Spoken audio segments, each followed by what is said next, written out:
What's up, guys, and welcome to the NBA Rundown. Let's see what's going on. No Tyler today. It's just going to be me. We'll knock it out quick. We'll give you guys some leans, and we'll be on the way. First game, Magic versus Bucks. Lines moved to 13.5. If you like the Bucks, grab it now. They're the only team that's going to be taking money here. Over-under is 225.5. I think this is kind of an interesting number here. It seems about right with the 13.5. Magic won the first game by 12. The Bucks won the second game by 15. And yes, the last game by 14, right? 13.5 seems about right? We'll throw out that game one as an abomination. So it seems like they put this line at a good spot. Same with the total. You would be 2-1 to the over, but it's not like a sure thing. It's not a really bad number. Obviously, you can try and play this live, see if you can grab Milwaukee at maybe like 7 or 6. But other than that, I'm going to completely stay away from this game. I think there's going to be better spots in round 2. We're not going to force anything. Milwaukee should win. 13.5, 14 is just way too many to lay here. So basically staying away from this game, and we'll see how it goes. I mean, Magic are a cool young team, a nice little story, but trying to run it through Vukovic isn't enough.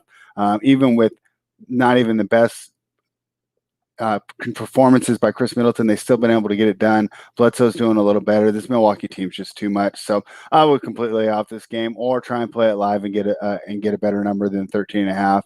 You might not even get it. Bucks could just completely run away. So I think this game's a stay away. This next game, I actually lean towards taking the Pacers. I know that the Heat have looked great. I know we've been on the Heat. I know we've won with the Heat, but I think 7 points is just too much. I'm not going to play it officially because there's a game I like better. And I'll be honest, these fourth games, I think that they're really tough, trying to cap the same game 4 times in a row with minimal moves in the line. Now, we've finally seen some moves. This was 3.5 to start. Now it's 7. I think that's an appropriate adjustment, though. That's why I played it at 3.5, and I'm not playing it at 7 because I had it, 4.5 to 5, right? So is there some value here? Yes, but do we really want to get involved in a team that might be getting ready to go home? I haven't really liked the way that Oladipo's looked at all.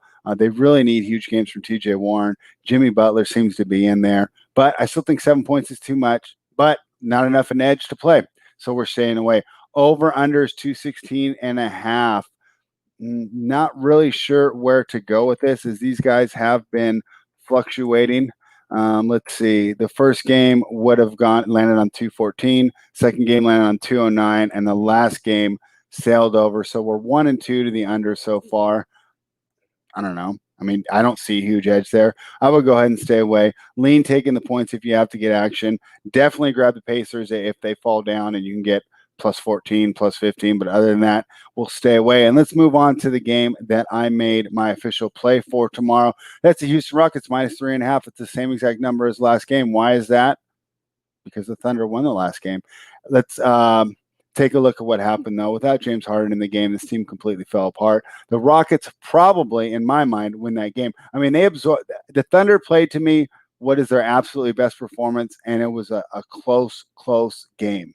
Right? If the Rockets just play a little better, they're able to blow them out. I expect that they will. I think that this loss is going to go ahead and give them a little bit of motivation, make them realize this series is not a cakewalk. And I think we see that good Rockets team that we saw in game 1.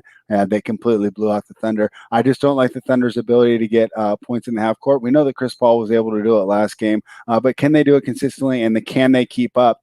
If Harden has a halfway decent shooting night, which hasn't even really happened yet, and the team still looks great. I still love the Jeff Green-Adams matchup. Adams is questionable, but I do expect him to play. I handicap this as if he is playing, but if he isn't, that's even better for us. So my official play is Rockets minus 3.5, over under 220.5. I would lean to the over. So that's dropped 7 points now since game 1. So 7-point drop. Let's take a look. First game would have gone over this number, and the second game does not go under the number. third one would have. So 2-1 to the over so far. I think that they've dropped it too much. I know that it was a slow paced game last time and might not have gone over if they didn't go to overtime, but I think this is a great bounce back spot for the Rockets. Hate to be square, but Rockets in the over. Rockets are the official play. The last game, boy, this series has been a lot of fun. Boy, we squeaked out a win last night with that under, right? The third quarter did not look like we were going to get it, but we know LeBron likes to pound that ball. We knew the pace was going to slow down in the fourth quarter. Had a little luck on our side, but kind of went how we anticipated. It would have been nicer if it was not so close, but we still got it home.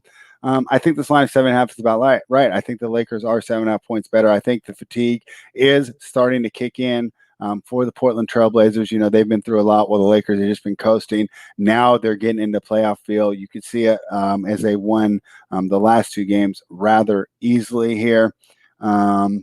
So I'm not going to get involved. I think they set the line perfectly. I think that's what it should have been to start with. That's why when you're seeing the +5s and the +6s, there was a little bit of Lakers love, except for the first game, obviously, where we expect the Lakers to be rusty. But I guess I would lean to the Lakers here. I don't love getting involved in this series. I think this series is going to be real tough just because Dame can basically throw any handicap against him out the window with the hot shooting night. Haven't been too impressed with CJ McCollum. He puts up numbers, but he's getting torched on the other end. They need a huge game from Nurkic.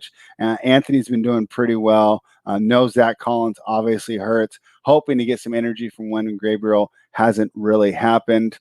So here we go. I don't really have a huge look on this game. If you forced me to pick, I would go ahead and I would lay the 7.5, but I don't like that play at all. So I guess I would play the under again, but they moved it down to a half point. It finished at 224 last time. I think the pace is going to increase a little bit. So I really don't like this game at all. Just wanted to give you guys my thoughts on this game. I think the end of this first round is going to be tough. Because they're going to give us huge numbers for these favorites. We know that some of these teams want to go home. But, hey, look at Philadelphia today, right? Squeezing out that backdoor cover. I don't think you can just say the team wants to go home and lay it because once that basketball game starts, these guys are all competitors, and that's basically what we're going to see. So I'm not too excited about laying a lot of points. I am really excited for round two. So thank you guys for hanging out. Sorry, no Tyler tonight. So obviously it's going to be quicker. And sorry that really, I mean, honestly, I didn't even want to make a play for today after a good night's sleep. You know, I woke up and found that Nuggets and I decided I wanted to play it. But I'm really not looking forward to the next few days. I want these series to end and I want to get into round two with some even matchups where I can maybe start grabbing some points and not just taking favorites. But overall, we've been doing great so far. We've had a little luck on our side, but hey, I'll take it because we're going to have some bad luck too. You know, if you continue with us on the Run Pure journey, and you know, luck here's and goes. But you know, we enjoy it while it's happening to us. I want to thank everyone for hanging out with me, all the kind words and support you guys have given me. I hope I'm giving you guys some great information here. I know the plays have been cashing. Of course, you can reach out to me or any other Run Pure team about your questions about the individual plays or bets. But I am so glad that everybody watching decided to join the movement